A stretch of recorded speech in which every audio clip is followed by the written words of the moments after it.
All right, let me take a break from my workout here. Working on getting fit, working on my fitness, but we can't, not for a minute, take our eye off of the sparrow that is Star Wars and Lucasfilm and the soy-tards that squat therein and proceed to ruin it. And that's what they're doing. They're ruining Star Wars. Welcome to Comic Artist Pro's Secrets. You're listening to the infamous and yet still platformed, albeit perhaps temporarily, Ethan Van Sciver, 28-year veteran of the comic book industry, GINA CARANO, and the Mandalorian, trending above the High Republic on Google Trends, according to Pirates and Princesses today.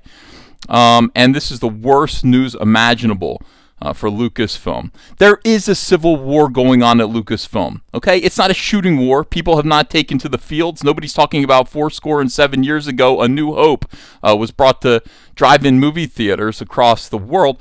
Nobody is saying things like that. That's not what it is. It is a struggle between different factions within Lucasfilm and in the fandom to decide the future of Star Wars. Will the future direction of Star Wars be The Mandalorian with GINA CARANO and Jon Favreau and Dave Filoni and you know, all that stuff that's going on right now? Luke Skywalker coming back, kind of enjoying a redemption arc. Like, hey, remember, he was a hero. He was actually an avatar of hope, a symbol that even the least of us may have a destiny that extends far beyond our little Tatooine farm in which we are moisture farmers. I said yesterday, I am a moisture farmer. The moisture that I farm is SJW tears, and so I can relate to Luke Skywalker. I always have. So that's one faction, and the other faction wants to take this other route. They want to get away from everything that George Lucas created. They want to decide what's going to happen next outside of the world of Skywalker, and indeed outside of the concept of war. They want to create a Star Wars where it's a magical land where everyone is equal, and all they really know about Star Wars is Jedi, and Jedi is awesome and righteous and good, and therefore, let's just take all these sort of, let's just let's just project ourselves and people that look like us into the role of Jedi. Let's take some chubby Inuit people. Again, let's take some, oh my God, this avatar is everywhere. I keep showing that, like, this character here, it's just a black woman. I think she's possibly lesbian. Side of her head is shaved. She's got this danger haircut here. Let's continue to put these characters, which we have placed in Marvel, we've placed all over pop culture, Magic the Gathering, and video games. Let's put them in Jedi robes like Obi-Wan Kenobi, give them a lightsaber, and just say it's Star Wars. It's all about these token diversity characters, these shallow characters. We are instructed to be inspired by them. We're instructed that they are awesome in every single way and righteous. This is SJW storytelling. These people do not understand how to create characters that actually are inspiring. Why are we inspired by Superman? Did anyone at DC Comics in the early days of Superman ever say Superman is perfect in every way and he is someone that you should be inspired by? No, this happens gradually. This is something that happens organically over the course of many, many, many stories that we take in.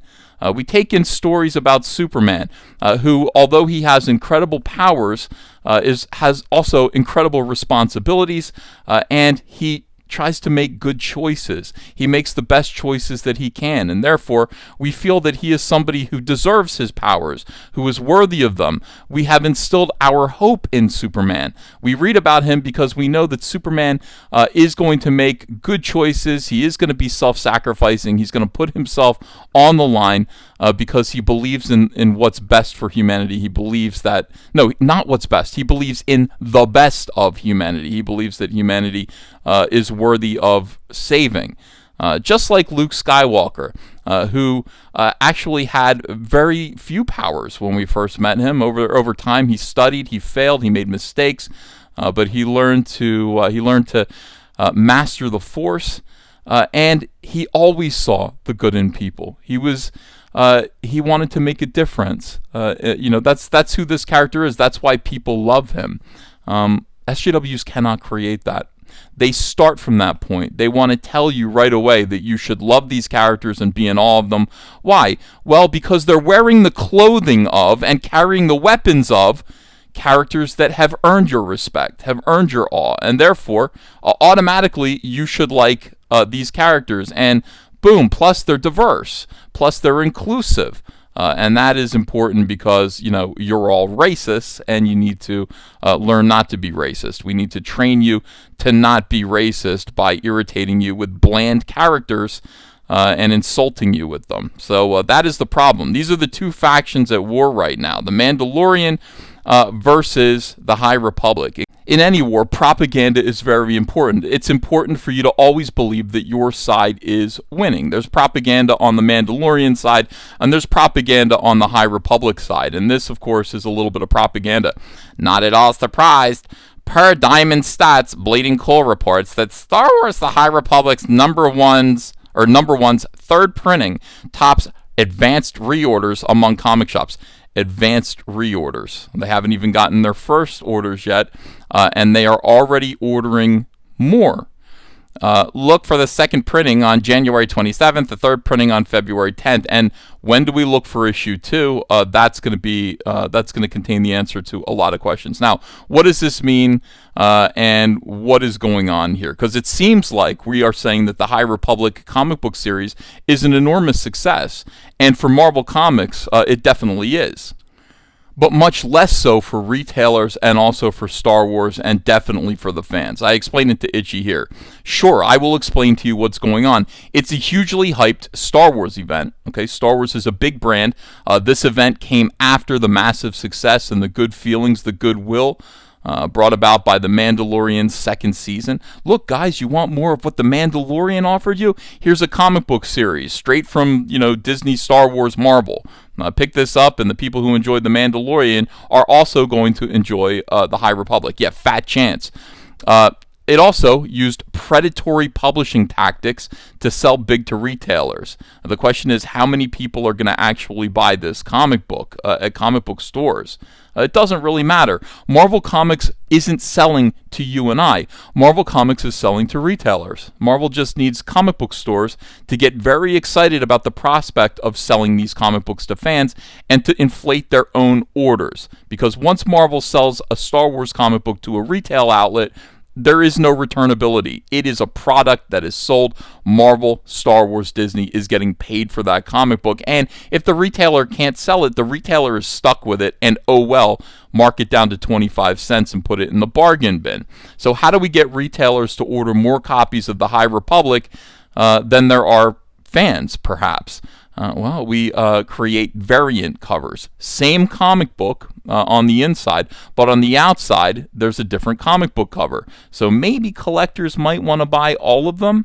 That's interesting. That's a thought. Let's put that in retailers' head. And then on top of that, let's make some special variant covers that you have to purchase 25 copies of the regular edition of the comic in order to get one copy of this special variant. Now you've got retailers perhaps ordering in chunks, in bulk, orders of 25 copies of this book. Those 25 copies are not really going to sell. They're looking to just sell that one variant cover, the special cover. On top of that, let's add another thing there. We got the 1 in 25 variants, and then 3,000 copy minimum for retailer exclusive variants. So if I'm a little retail outlet and I want to have a very special copy, a very special edition of Star Wars The High Republic #1, I make a deal with Marvel Comics. My deal is that I will purchase 3,000 copies of the book. I will hire an artist to do an exclusive cover that is only available at my shop, and I will purchase 3,000 more copies from Marvel Comics, and now suddenly my store has 3,000 copies of my own vanity edition of Star Wars The High Republic #1. Doesn't matter. It's not Marvel's problem to sell those. It's the retailer's problem. At least another 3,000 copies. Multiply that times the 2,000 retail outlets across the world, and you can see that it is quite possible to raise large orders, 200,000. So we've got 200,000 initially, and then we offer more variants. You want look, we sold out of those ones. Now we're going to a second printing. The second printing has another cover on it, or another series of covers. Do you want those variants too? Second printing, sold out. Now we have a third printing, and the third printing has more variants on it. We've told you over and over again how successful this comic book is. You don't want to miss out, do you? Then order the third printing, and then we'll sell out of the third printing. This is how predatory publishing works, and usually it sticks retailers with an enormous amount of unsold product. But beyond that, this is Star Wars. This is Star Wars. Hype, hype, hype, fear of missing out, a beast that feeds on itself until it dies out, like all of the comic book industry's grifts. But this is important. The numbers are absolutely miserable for the Star Wars brand, which counts hundreds of millions of people in the fan base. So far, they've sold maybe 300,000 copies of this comic book. It just seems like a failure. It seems like they are not reaching Star Wars fans. And on the other hand, The Mandalorian is being watched by millions and millions of people. Which vision, and by the way, those people seem to enjoy it. They love Baby Yoda. They love The Mandalorian. They love Cara Dune. What vision of Star Wars is going to actually win out? It's very simple. And to their horror, it's right here in this article. I mean, The Mandalorian seems to be more popular than the High Republic. Despite all of their, hype, all of their propaganda, fans still prefer the vision of Dave Filoni and Jon Favreau, despite the fact that fans on the left, far left-wing fringe activists would like Cara Dune to be removed from the show, or at least Gina Carano fired from the cast. They don't seem to matter. Gina Carano is still extremely popular. We have to wonder how much legitimate fan interest there is in Lucasfilm's new Star Wars The High Republic publishing initiative, as according to Google Trends, organic searches for the term are significantly lower than searches for The Mandalorian and even Cara Dune actress Gina Carano during the past month. This despite the fact that the first High Republic novels and comic books would have been shipping during this time frame. Ouch. And you can actually see down here, the blue line is the High Republic. Very few mentions of the High Republic. Got a little bump here. You've got the Mandalorian, I believe Gina Carano is in red. More important, more talked about than the High Republic. And of course, the Mandalorian just boom. Way more talked about, way more interest in The Mandalorian, more people searching about it, more people want to know about it. Now, that's not to say that Star Wars High Republic will necessarily be a failure or that it won't pick up momentum in the coming weeks and months. I put it to you that it is going to decrease in momentum. The first issue, number one issues, are always a speculator boom. I think the second issue is going to fall by 60%, at least 60%. We'll have those numbers soon, and they will not be trumpeted on the highest mountain like the sales for issue number one. And yet I will still tell you. I will be here to point out where the High Republic second issues fall in terms of sales. He says, and to be fair, we're talking about apples and oranges here. The Mandalorian is a highly rated streaming series and the flagship series of Disney+. The High Republic is, thus far, relegated to the publishing world, although there are plans to branch out into other media soon. Yeah, I believe that's true. I believe the High Republic is Disney Lucasfilm's plan. They're mapping out the future of Star Wars. It's an opposing vision to Dave Filoni and Jon Favreau's the gospel of George Lucas. This is where they would like to take Star Wars. So it's important that it appears to be successful. It must be perceived to have succeeded. Okay, and that is what's going on here. The High Republic Initiative will encompass novels, comics, video games, and reportedly Leslie Headland's The Acolyte series on Disney+. God, that's going to be horrible. Why it's a little concerning is that the High Republic was touted as the future of Star Wars. Set 400 years before Episode 1, the High Republic was announced with great media fanfare last year, and it seemed at the time that Lucasfilm was effectively betting the future of the franchise on new characters and new concepts that came out of it. I wouldn't do that. I would not place that bet. Since its announcement, the initiative was pushed back several months. Lucasfilm claims it was due to COVID-19, and it seemed as if the general public's interest waned during the interim because they were watching The Mandalorian. It also seems as if Lucasfilm took some time to tweak some of its initial character designs. There were some fan complaints that the characters didn't look, well, Star Wars enough. Of course not. They don't look Star Wars. They're just the same SJW like archetypes dressed in Star Wars clothes. That's all it is. But now that the High Republic is finally here, it's quite possible that The Mandalorian stole its intended thunder. Luke Skywalker returned with great fanfare, and it would seem that the future of Disney Star Wars might be with the classic characters and spin-offs and not with brand new characters and unproven concepts after all. Go figure. And I know that's upsetting to some people. Oh, the galaxy's really big. It's not about the galaxy with Star Wars. It's about the characters that we grew to love. That's what it is. It's always been that. It has always been about characters. Characters. Everyone loves the Skywalkers. There's great interest in that world, in the world that we've already seen. And whenever you exist in that world, whenever you show us that world, we're going to be happy about it. I think that's clear. That's kind of a given if you paid any attention to the complaints of Star Wars fandom over the past couple of years. But their complaints often seem to fall on deaf ears. It seems like only when the money runs out, the Disney listens, and the money is definitely running out for Star Wars. The box office receipts for the new Star Wars sequel trilogy just collapsed. It was, the last one made barely $1 billion. The first one made over $2 billion. Solo actually lost money. For the first time, a Star Wars film actually lost money. Embarrassing. Absolutely embarrassing.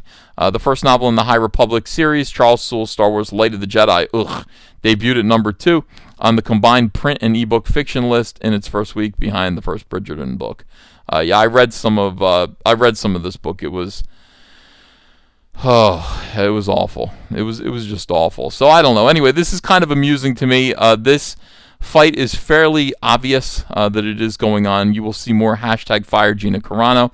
You will also see that a faction of Star Wars fans, and guided by Star Wars itself, Lucasfilm itself, are going to be on social media protecting, calling the fans bigots again, calling the fans white supremacists. I'll follow that story again. I just think it's so sad. It's absolutely incredibly sad that, this is what Star Wars has sunk to. But again, there's always hope. There's still hope. I have some people, by the way, speculating that GINA CARANO was already fired from The Mandalorian. I don't think that's true. I haven't heard that. GINA CARANO has shown no signs that might be true.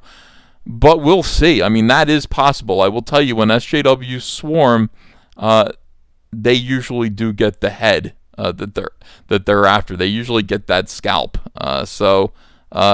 F them. I love you guys. Thanks for watching this video. Please do consider joining my Patreon, which I started up again. There's a whole new line of Cyberfrog collectible chase cards that are exclusively attached to Patreon donors. So if you are collecting Cyberfrog stuff, sign up for my Patreon for $5 a month. You are going to get these puzzle cards. It's a new card on the front, and on the back it's a piece of a puzzle, a larger image. Channel members also, there's an exclusive line of Cyberfrog cards. And this is all of interest because Cyberfrog backers of Warts and All are going to be getting a free Cyberfrog trading card binder. So you can collect the cards therein. Thank you guys again endlessly for your support. Please do like, share, subscribe to this channel, and I'll see you again later with another video. I hope this one wasn't too long. Was it too long? All right, see ya. New from All Caps Comics, Rainbow, the Brute, the last real man in fairyland. A tale of prismatic pain, a spectrum of brutality, and a pretty good dad. Choke slam a unicorn by backing it today, only on Indiegogo. Hey, I got a P.O. box. Want to send me some mail? Send it to Ethan Van Sciver, P.O. Box 607, Marlton, New Jersey, 08053. And I'll probably open it up on the live stream. Thanks very much, everyone.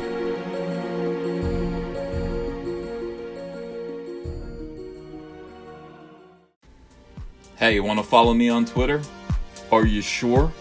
Well, if so, I'm at Ethan Van Sciver. That's at Ethan Van Sciver. See you there.